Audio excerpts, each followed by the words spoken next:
How does your head look to your eyes? Well, I tell you, it looks like what you see out in front of you, because all that you see out in front of you is how you feel inside your head. So it's the same with this. And so, for this reason, the great sixth patriarch, Huineng in China, said that it was a great mistake for those who were practicing Buddhist meditation to try to make their minds empty. And a lot of people tried to do that. They sat down and tried to have no thoughts whatever in their minds. And not only no thoughts, but no sense experiences. So they'd close their eyes, they'd plug up their ears, and generally go in for sensory deprivation. Well, sensory deprivation, if you know how to handle it, can be quite interesting. It'll have the same sort of results as taking LSD or something like that. And there are special labs made nowadays where you can be sensorily deprived to an amazing degree. But if you're a sort of a good yogi, this doesn't bother you at all. It sends some people crazy. But if you dig this world, you can have a marvelous time in a sensory deprivation scene. Also, especially if they get you into a condition of weightlessness. Skin divers going down below a certain number of feet, I don't know exactly how far it is, but get a sense of weightlessness. And at the same time, this deprives them of every sense of responsibility.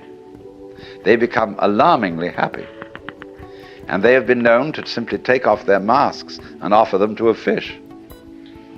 And of course they then drown.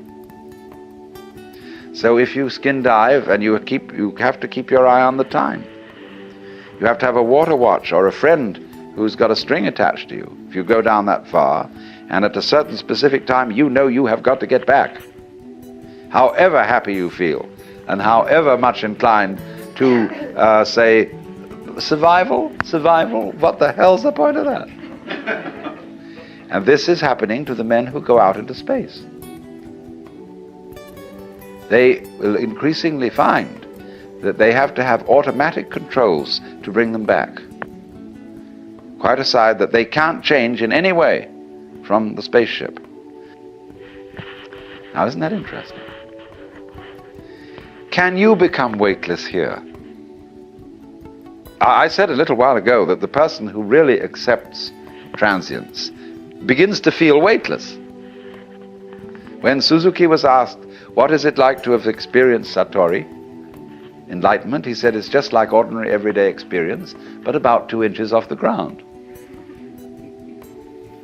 Zhuangzi, the Taoist, said, it is easy enough to stand still. The difficulty is to walk without touching the ground. Why do you feel so heavy? It isn't just a matter of gravitation and weight. It is that you feel that you are carrying your body around. So there is a koan in Zen Buddhism. Who is it that carries this corpse around? And so when you feel, common speech expresses this all the time. Life is a drag. I feel I'm just dragging myself around. My body is a burden to me. To whom? To whom? That's the question. You see?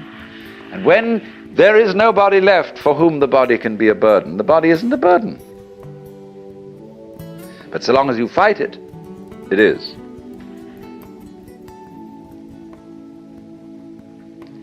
So then, when there is nobody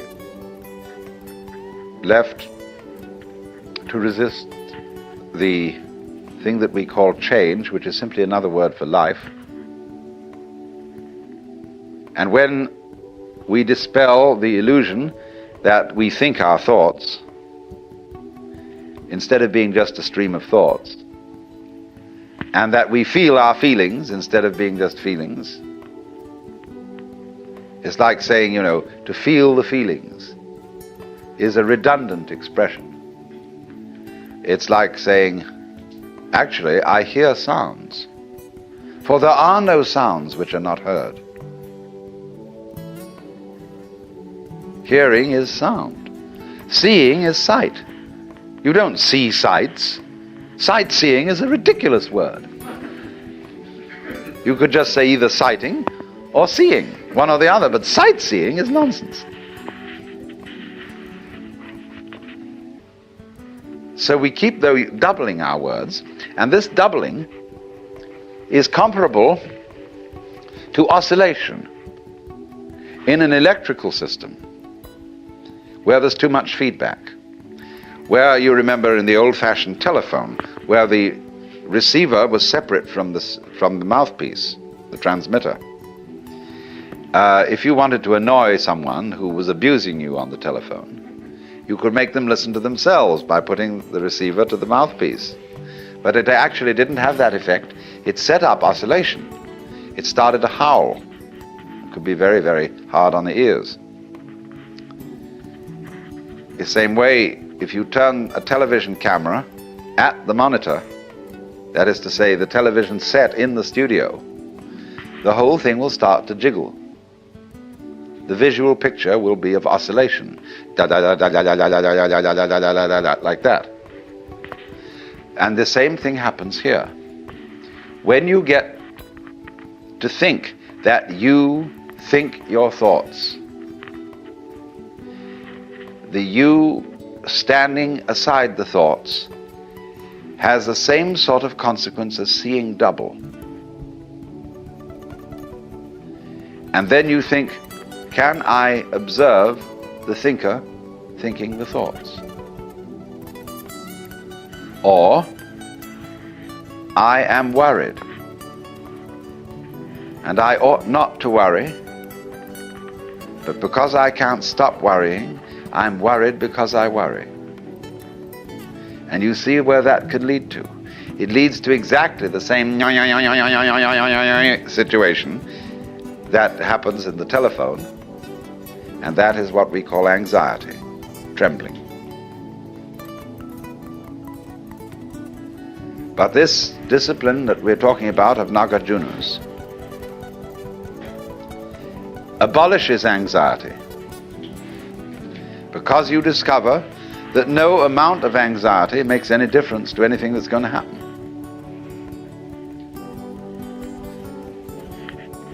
In other words, from the first standpoint, the worst is going to happen. You're all going to die. And don't just put it off in the back of your mind and say, I'll consider that later. It's the most important thing to consider now, because it's going to enable you to let go.